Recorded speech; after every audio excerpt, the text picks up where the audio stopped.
بسم اللہ الرحمن الرحیم، السلام علیکم، میں اسداللہ خان ہوں۔ پچھلے ولاگ پہ آپ میں سے ایک دوست نے کامنٹ کیا ہوا تھا کہ آپ کئی گھنٹے پرانی خبر ہمیں کیوں دے رہے ہوتے ہیں، کئی گھنٹے پرانی بات ہو گئی آپ اب دے رہے ہیں۔ اس طرح کا کامنٹ اکثر آپ لوگوں کی طرف سے آتا ہے کہ بھائی اس بات کو تو اب کئی گھنٹے ہو گئے، 4-5 گھنٹے یا 6 گھنٹے ہو گئے، تو آپ اب یہ بات کر رہے ہیں۔ تو اس میں ہماری مجبوری یہ ہوتی ہے کہ بعض اوقات یہ ہوتا ہے کہ ہم ایک ولاگ کرتے ہیں اور کرنے کے بعد ایک فوراً ڈیولپمنٹ ہو جاتی ہے، اور فوراً جیسی کوئی ڈیولپمنٹ ہوتی ہے تو اب ہمارا ولاگ تو جا چکا ہوتا ہے، تو اب اگلا تو ہونا ہوتا ہے 6-8 گھنٹے کے بعد۔ تو جب 6-8 گھنٹے کے بعد ہوگا، ظاہر ہے اس کے بعد ہونے والی اپڈیٹس تو بعد میں ہی ڈسکس ہوں گی۔ مثال کے طور پہ اب میں اگر عمران خان کی ٹویٹ کی بات کروں گا تو آپ کہیں گے بھائی اس ٹویٹ کو تو آئے 8 گھنٹے ہو گئے، تو بے شک ہو گئے، لیکن اس ٹویٹ کے آنے کے بعد تو میں پہلے ہی ولاگ کر رہا ہوں نا، تو میں تو اپنا نقطہ نظر اس ٹویٹ کے اوپر ابھی آپ کے سامنے رکھوں گا نا۔ اسی طرح سے مثال کے طور پر آج میں نے ایران اور امریکہ کے حوالے سے بات کی تھی کہ امریکہ نے دھمکی دیا ہے کہ پاور پلانٹس جو ہیں ایران کے اس پر اٹیک کیا جائے گا، اور جواب میں ایران نے کہا ہے کہ اگر ہمارے پاور پلانٹس پہ اٹیک ہوا تو ہم جو ہے وہ جوابی حملہ کریں گے آپ کے ان تمام خلیجی ممالک میں آپ کے انٹرسٹ پہ۔ لیکن اب جیسے ہی یہ ولاگ اپلوڈ ہوا تو فوری طور پر ایک ڈیولپمنٹ یہ ہو گئی کہ ڈونلڈ ٹرمپ کا بیان آ گیا کہ ہم نے 5 دن کے لیے ایران کے جو پاور پلانٹس ہیں اس کے اوپر حملہ 5 دن کے لیے روک دیا ہے، اور ساتھ میں یہ بھی کہا کہ ہماری ایران کے ساتھ اچھی بات چیت ہوئی ہے، یعنی مثبت بات چیت ہو رہی ہے۔ ویسے تو ایران نے کہہ دیا کہ ہماری امریکہ کے ساتھ کوئی بات چیت نہیں ہو رہی، یہ انہوں نے تردید جاری کر دی، لیکن بہرحال امریکہ کے اوپر واضح طور پر دباؤ دکھائی دیتا ہے۔ اسے پتہ ہے کہ اگر وہ اٹیک کرے گا ایران کی پاور پلانٹس پہ یا ان انسٹالیشنز پہ جہاں سے وہ بجلی بناتے ہیں، تو اس کا جو رد عمل ہوگا وہ شدید ہوگا، اور اس رد عمل کا جو جواب ہے یا جو نتیجہ ہے وہ بھی امریکہ پر دباؤ کی صورت میں نکلے گا۔ تو ڈونلڈ ٹرمپ اب محتاط ہو گئے ہیں اور چاہتے ہیں کہ بات چیت کے ذریعے حل نکلے۔ آج ایک یہ خبر بھی موصول ہوئی ہے کہ پاکستانی دفتر خارجہ پر امید ہے کہ ایران اور امریکہ کے حوالے سے جو مذاکرات ہیں ہو سکتا ہے اس کا انعقاد پاکستان میں ہی ہو جائے، پاکستان اس کو ہوسٹ کرے۔ تو اس سے یہ اندازہ تو ہوتا ہے کہ امریکہ بات چیت کرنا چاہتا ہے، یہ اندازہ ہوتا ہے کہ وہ ایران کو اب انگیج کرنا چاہتا ہے تاکہ اس کا کوئی مسئلے کا حل نکلے، باوجود اس کے کہ آج انہوں نے پھر دعویٰ کیا کہ ہم نے ایران کی نیوی کو تباہ کر دیا ہے، 150 جہاز ان کے تباہ کر دیے ہیں، اور اب ایران جو ہے وہ امریکہ کو دھمکی دینے کی پوزیشن میں نہیں رہا۔ حالانکہ ایران امریکہ کو پہلے بھی دھمکیاں نہیں دے رہا تھا، اس جنگ سے پہلے وہ نہیں کہہ رہا تھا کہ میں تم پہ اٹیک کرنے والا ہوں، امریکہ کو اس نے پہلے بھی نہیں دھمکی دی۔ اب میرا خیال ہے ڈونلڈ ٹرمپ کو یہ احساس بھی ہو رہا ہے کہ وہ اسرائیل کے ہاتھوں کھیل گئے ہیں، کے ہاتھوں میں استعمال ہو گئے ہیں، اور اسرائیل نے انہیں اپنے فائدے کے لیے استعمال کیا ہے۔ اس سے امریکہ کو کچھ حاصل نہیں ہوا اس جنگ سے، اور اس کے برعکس جو ہے انہیں اس میں بدنامی ملی ہے، ان کا نیریٹو خراب ہوا ہے، جنگیں ختم کرنے والا جو ان کا بیانیہ تھا اس کو دھچکا پہنچا ہے، اپوزیشن کا شدید دباؤ ان کے اوپر آیا ہے، اگلے الیکشن کی ان کو فکر پڑ گئی ہے۔ یہی وجہ ہے کہ اب وہ کوئی جارحانہ پالیسی اختیار نہیں کرنا چاہتے، اور لمبا ٹائم دے دیا 5 دن کا۔ پہلے بھی حالانکہ الٹیمیٹم دیا، آپ نے ہرمز کھول دو، 48 گھنٹے ہیں ورنہ یہ کر دیں گے، تمہارے جو پاور پلانٹس ہیں اس کے اوپر اٹیک کریں گے، بجلی کے کارخانوں پر اٹیک کریں گے۔ تو ایران نے تو نہیں آپ نے ہرمز کو کھولا، اب پھر 5 دن کی ایکسٹینشن دے دی ہے، آپ 5 دن دے رہے ہیں، 5 دن میں کھول دو۔ تو اس سے ایک ہارے ہوئے فریق کی فیلنگ آتی ہے امریکہ پر کہ وہ ہارا ہوا ہے۔ اینی وے، عمران خان کے حوالے سے چند چیزیں میں آپ کے ساتھ شیئر کرنا چاہتا ہوں۔ ایک تو کل رات کو آپ کے علم میں ہے، پچھلے ولاگ میں نے اس سے بات نہیں کی تھی اس موضوع پر کہ میرا وہ ایران کے موضوع پر تھا۔ عمران خان کو کل رات وہ ایک اور انجیکشن لگانے کے لیے پیمز لایا گیا، اگرچہ ابھی میں اس پر زیادہ تفصیلات اکٹھی نہیں کر سکا، کیونکہ آپ کو یاد ہے کہ جب دوسری مرتبہ ان کو لایا گیا تھا تب بھی میں نے کچھ ایکسکلوسیو خبریں دی تھیں، بتایا تھا کہ کون کون سے ڈاکٹرز نے معائنہ کیا، کیا بات چیت ہوئی، عمران خان نے کیا پہنا ہوا تھا، موڈ مورال کیسا تھا، ایکو کرنے والے ڈاکٹر کے ساتھ ان کی کیا کنورسیشن ہوئی تھی۔ یہ میں نے آپ کو پوری تفصیلات پچھلے جو سیکنڈ انجیکشن لگا تھا اس پہ بھی بتائی تھیں، اور ان کی حالت کے بارے میں، طبیعت کے بارے میں بھی بتا دیا تھا۔ تو ابھی میں اس کے بارے میں کچھ معلومات اکٹھی کروں گا تو پھر میں آپ کے ساتھ ضرور شیئر کروں گا، لیکن یہ بالکل توقع کے عین مطابق ہوا ہے، یہ بالکل ایکسپیکٹڈ تھا۔ میں نے ایک جگہ پہ ذکر بھی کیا تھا کہ عمران خان کو عید کی چھٹیوں میں لایا جائے گا، اور یہ بہت آسان ہے۔ اس کی وجہ یہ تھی کہ ایک تو انجیکشن کی تاریخیں بھی یہی بن رہی تھیں، اور دوسرا اس سے اچھا موقع کیا ہو سکتا ہے کہ ہسپتال میں چہل پہل نہیں ہے، لوگ گھروں کو گئے ہوئے ہیں، ہسپتال ویران پڑا ہے، سڑکیں ویران پڑی ہیں، اور ایسے میں عمران خان کو لایا جائے اور لا کے ان کو انجیکشن لگا دیا جائے۔ تو یہ بہت ہی ایکسپیکٹڈ تھا اس حوالے سے کہ عمران خان کو عید کی چھٹیوں میں لایا جائے گا، اور یہی ہوا، عمران خان کو عید کی چھٹی میں ہی انجیکشن لگانے کے لیے لایا گیا۔ تو پیمز نے اس کی تصدیق کی ہے. اب ان کی طبیعت کیسی ہے, حالت کیسی ہے, یہ تو جو ابھی پچھلے دنوں معائنہ بھی ہوا ہے اس کی ڈیٹیلڈ رپورٹ ہمارے سامنے نہیں آئی. انفارچونیٹلی اس مرتبہ بھی عمران خان کی فیملی کو نہیں بتایا گیا, انفارچونیٹلی عمران خان کے ڈاکٹرز کو نہیں بتایا گیا, ڈاکٹرز کو آن بورڈ نہیں رکھا گیا, اور اس مرتبہ بھی انہی ڈاکٹرز نے علاج کیا جو عمران خان کا پہلے سے علاج کر رہے ہیں, جس میں عمران خان کے پرسنل معالج شامل نہیں ہیں. تو یہ اس کا ایک افسوسناک پہلو ہے. فیملی بار بار کہہ چکی ہے کہ فیملی کو آن بورڈ کیا جائے, پارٹی بار بار مطالبہ کر چکی ہے کہ فیملی سے ملوایا جائے,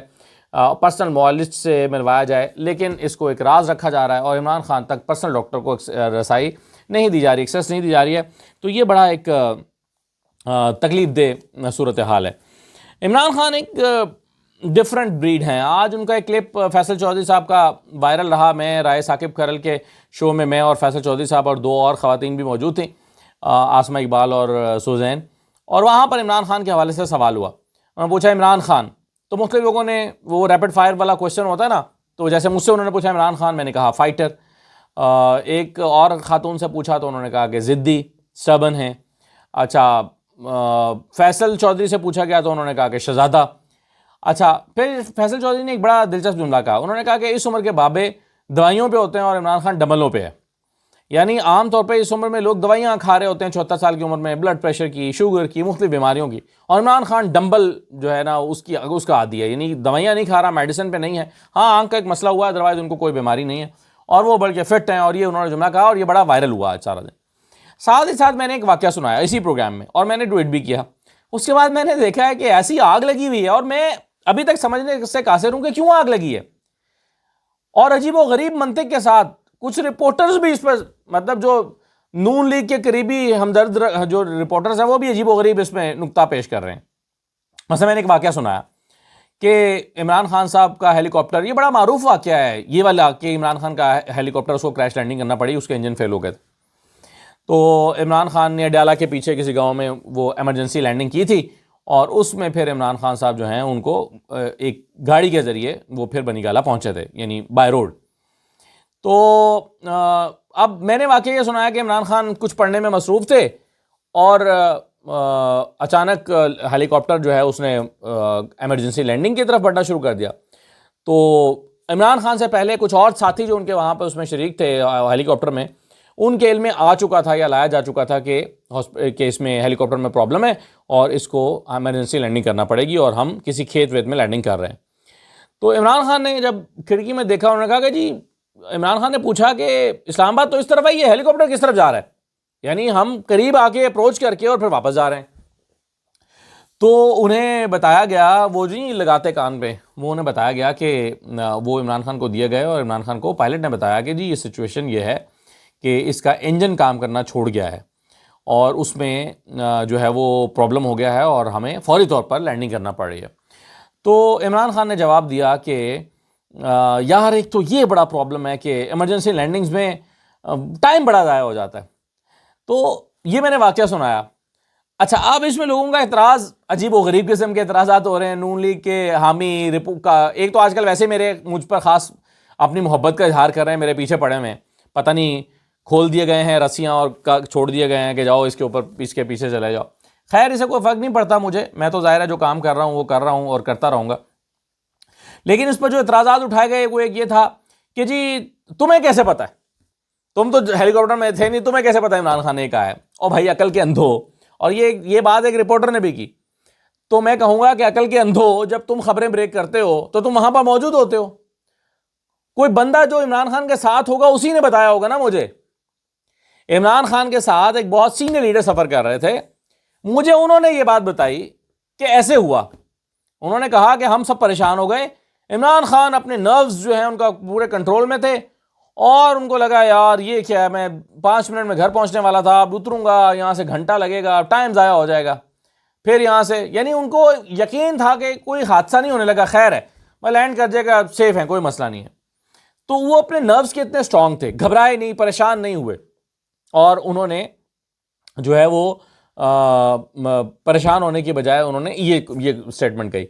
تو یہ جو بیسک میرے پہ اعتراض ہو رہا ہے کہ تمہیں کیسے پتا ہے, تو بھائی اس طرح پتا ہے کہ میں اس کے ساتھ عمران خان کے ساتھ ایک بندہ بیٹھا ہوا تھا, انہوں نے مجھے بتایا. تو اس میں کیا حیرت کی بات ہے. اور دوسری بات یہ ہے, وہ میں جواد احمد کو بھی دیکھ رہا تھا, وہ بھی میرے پیچھے پڑے ہوئے تھے, جو سنگر جواد احمد ہیں مہندی والے, ایک پارٹی بھی سنا انہوں نے بنا رکھی ہے، کوئی پتہ نہیں برابری پارٹی ہے کیا، وہ عمران خان کے خلاف پتہ نہیں ذہنی جھنجھلاہٹ یا ذہنی کسی عارضے میں مبتلا مجھے تو لگتا ہو گئے ہیں، اللہ تعالیٰ انہیں صحت دے، لیکن وہ اس طرح کی صورتحال میں مجھے باقاعدہ لگتا ہے کہ ڈپریشن میں، بعض اوقات لگتا ہے پچھلے دنوں وہ عمیر بشیر ہمارے دوست ہیں عمر بشیر، تو ان کے جو ہے وہ ان کے ساتھ لڑ پڑے ایک پوڈ کاسٹ میں، تو باقاعدہ محسوس ہوا کہ شاید وہ ڈپریشن میں چلے گئے ہیں، وہ ڈپریشن کے مریض ہیں، تو آج میرے پیچھے پڑے ہوئے تھے کہ جی یہ عمران خان کو اسی طرح کی باتیں کر کر کے عمران خان کا وہ کیا، اور بھائی عمران خان نے یہ کہا ہے، صحیح کہا ہے یا غلط کہا ہے، ان کو یہ کہنا چاہیے تھا یا نہیں کہنا چاہیے تھا، مجھے اس سے کیا لگے، انہوں نے یہ جملہ کہا، میں نے آپ کے ساتھ شیئر کر دیا ہے، اب آپ کو اچھا لگے یا برا لگے تو یہ آپ عمران خان کو کہیں کہ انہوں نے یہ کیوں کہا، ان کو گھبرا جانا چاہیے تھا، انہیں پریشان ہو جانا چاہیے تھا، آپ میرے پیچھے پڑ گئے ہیں کہ یہ کیا تم ایسے کہہ رہے ہو ویسے کہہ رہے ہو اور تم لوگوں نے عمران خان کو خراب کیا ہے، تو بھائی کوئی عقل کا استعمال کریں۔ عمران خان کے اکاؤنٹ سے ایک ٹویٹ ہوئی ہے بڑے عرصے کے بعد، ان کے صاحبزادے سے فون پہ بات ہوئی اور پھر ان کے صاحبزادے کے ذریعے سے جو باہر آئی ٹویٹ ججوں کے حوالے سے، اس پر بھی الگ سے تبصرے ہو رہے ہیں۔ اب جو ایک تو ان کے جو ٹویٹ ہے وہ میں آپ کے سامنے پہلے رکھتا ہوں۔ کہا گیا کہ اس ملک کے ججوں کو خود پر شرم آنی چاہیے، ہم نے بارہا عدلیہ سے رجوع کیا لیکن انہوں نے اپنی ذاتی مراد کے عوض اپنے ضمیر کا سودا کر لیا، انہوں نے اپنی دیانتداری بیچ ڈالی ہے، وہ جانتے ہیں کہ وہ مجھے توڑ نہیں سکتے، اس لیے وہ میری اہلیہ کو اذیت پہنچاتے ہیں، صرف مجھے بلیک میل کرنے کے لیے ججز بشرا بی بی کے ساتھ اس قدر غیر انسانی سلوک کی اجازت کیسے دے سکتے ہیں؟ انہیں دن کے 24 گھنٹے قید تنہائی میں رکھا جاتا ہے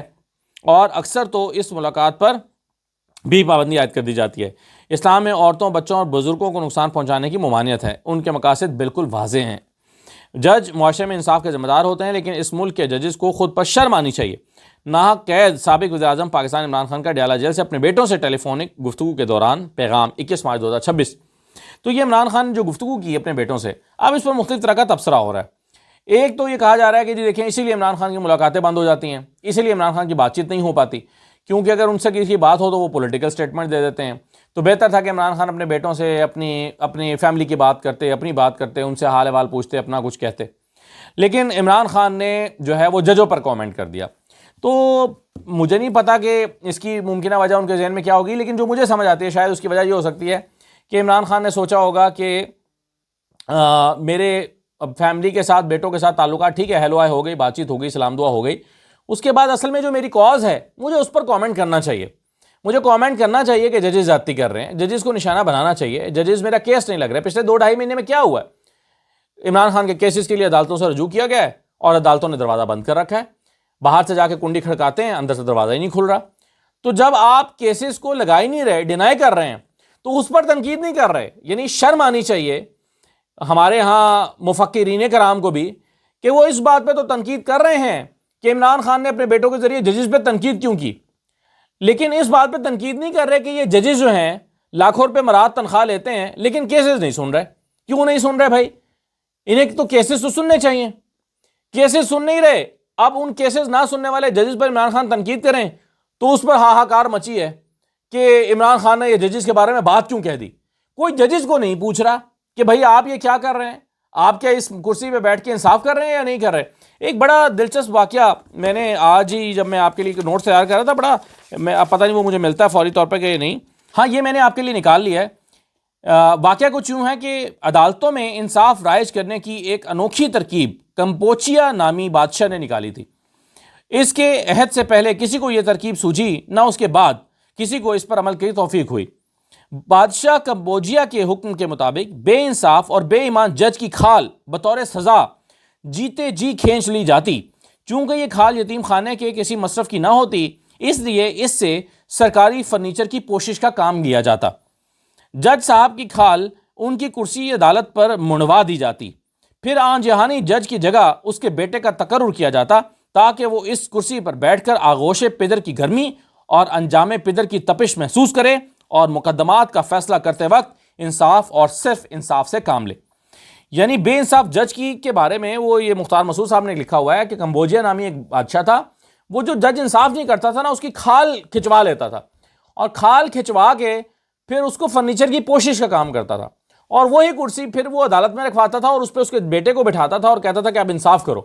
تاکہ اس کو محسوس ہو کہ اس کے باپ کی جو ہے وہ کھال سے اس کو تپش محسوس ہوتی ہے۔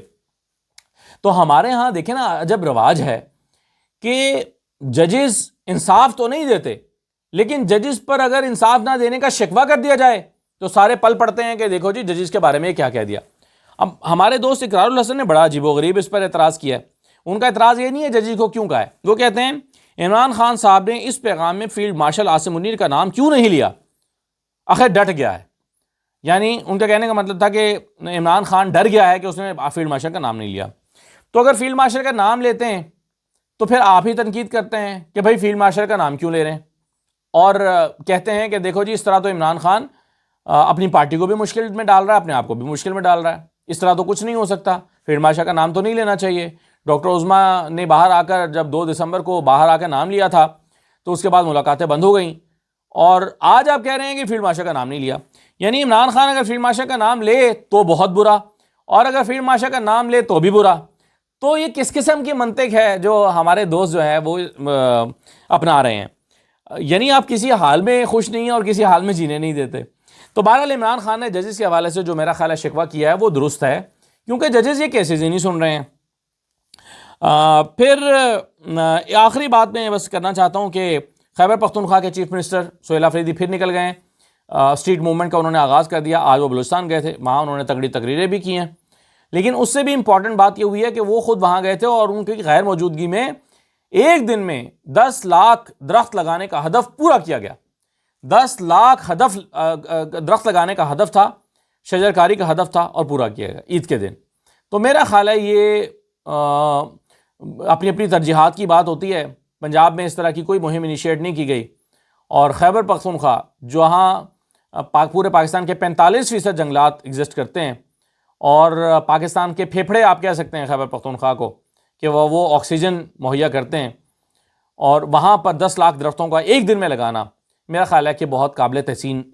قدم ہے۔ تو وہ لوگ جو ہر وقت پی ٹی آئی پر تنقید کرتے رہتے ہیں، وہ لوگ جو نون لیگ کے جو ہیں وہ ہمدرد ہیں اور پی ٹی آئی ان کو بری لگتی ہے، انہیں چاہیے کہ پی ٹی آئی سے اپنا سکور سارے سیٹل کرنے کے بعد اس کی ضرور تعریف کر دیں اور کہیں کہ یہ بہت اچھا قدم اٹھایا ہے خیبر پختونخوا کی حکومت نے کہ 10 لاکھ درخت ایک دن میں لگانے کا ریکارڈ قائم کیا ہے۔ اس سے پہلے شاید یہ ریکارڈ انڈیا کے پاس تھا، ایک دن میں انہوں نے کچھ درخت لگائے تھے کچھ لاکھ، لیکن یہ ایک ریکارڈ ہو گیا ایک دن میں 10 لاکھ درخت لگانے کا، جو کہ قابل تعریف عمل ہے۔ اجازت دیجیے، اللہ حافظ۔